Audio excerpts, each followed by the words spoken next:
I don't know why other people hold back, man. Talk your ish, baby. Talk your ish. Win, lose, or draw, you're gonna get paid.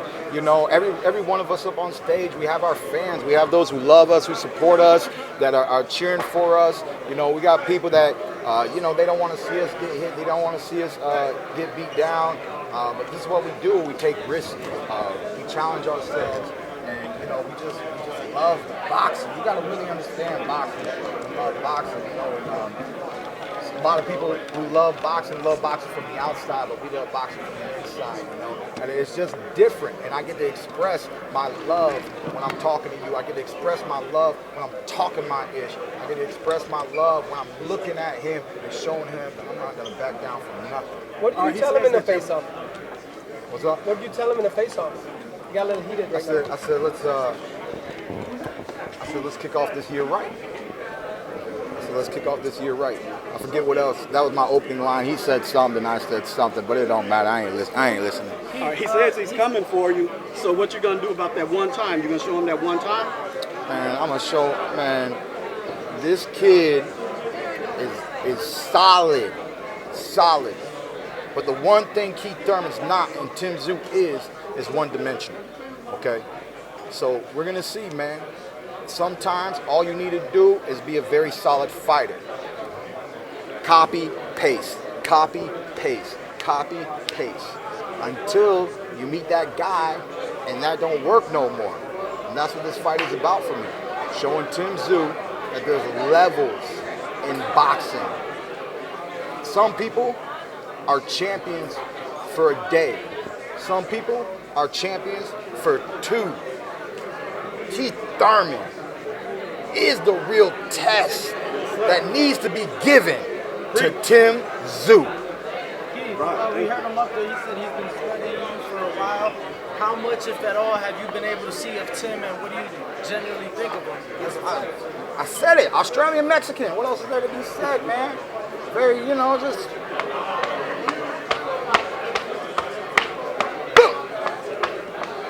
You know, he's got. It's fundamental, man. You know, I like it.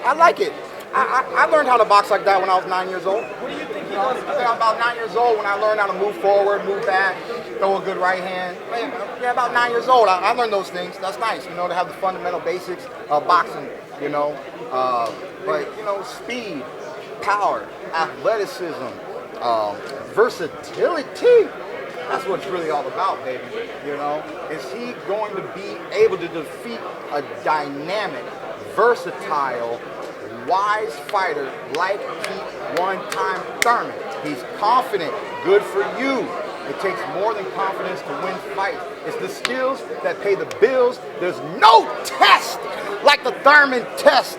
I've done it. I've said it. Your man is better than the rest. Come see me if you doubt it. Get this Keith Thurman test. Your thoughts on TimTszu saying that he actually had to imitate you when he was sparring Manny Pacquiao for the fight that he was Those going flat on. feet, slow hands could never imitate Keith Thurman. Okay? He can't wear a blazer like Keith Thurman. He can't talk on the mic like Keith Thurman. He can't box like Keith Thurman. He can't even think like Keith Thurman. So whatever he did was a fantasy, la-la experiment. And you know, you gotta do what you gotta do. I don't need to pretend to fight like TimTszu. Like I said, my coach Ben Getty, he taught me how to do that when I was 9 years old. Keep your hands up, boy. Yes, sir. Move forward, boy. Yes, sir. Hit him with the 1-2, boy. Yes, sir. Come on, man. I don't need to focus on, you know, imitating TimTszu. I just need to focus on being ready, in shape. It's strength, it's conditioning, and it's game plan. The angles that I bring into the ring. He'll be lucky to walk out of the ring and not look like Mario Barrios.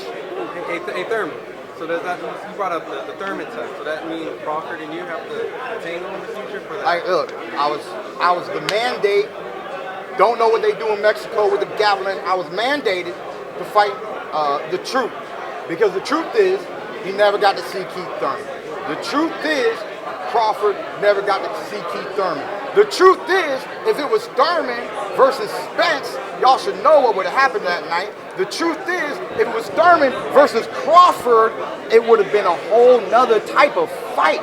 I'm the guy who said it to you way back in the day. I got an O. I'm not afraid to let it go. One time's been beat one time. Who's going to get me 2 times? Keith, we know who you are, what you're capable of, but there's a lot of people who doubt your durability in this. Why do you think the lack of activity over the years is not going to be a disadvantage for you heading into this fight? The reason is because of the dedication and the work ethic that I put into my training camps. Last year was a very uncomfortable year. We were in and out of training constantly. I was in training camp December 2022 when the mandate hit for Errol Spence Jr. So ever since then, okay, the Crawford fight's happening. What could I maybe get? We heard that maybe they could put Ugas up in the mix, you know. It doesn't matter, man. We call it politics. I call it politics because I've been played around like a fiddle. But there's one philosophy that Keith Thurman has. Until the day that I retire, every day of my life is one day closer to my next fight. And on days like this, in this moment here and now, is evidence of that. I'm always ready. These skills do not disappear. They talk about rust, but these joints aren't old and they don't move like little gears, you know. I'm from Florida where it rains all the time, baby. There's no rust here, okay? I just love the sport. I'm dedicated to the sport, and I love hearing people's doubt. But you want to know why people doubt? Because people have too much fear. They have too much worry. I said it. If you can beat me, beat me. I remember when my mama used to beat me. I remember when my daddy used to beat me. Can you beat me? You know? So it's just a metaphor. My parents were great. Anyways, you know, at the end of the day, I'm not scared of a beating. I'm not scared of being knocked out. If it's gonna happen, it's gonna happen. But it's my job, it's my duty to work hard, stay dedicated, and prevent that from happening.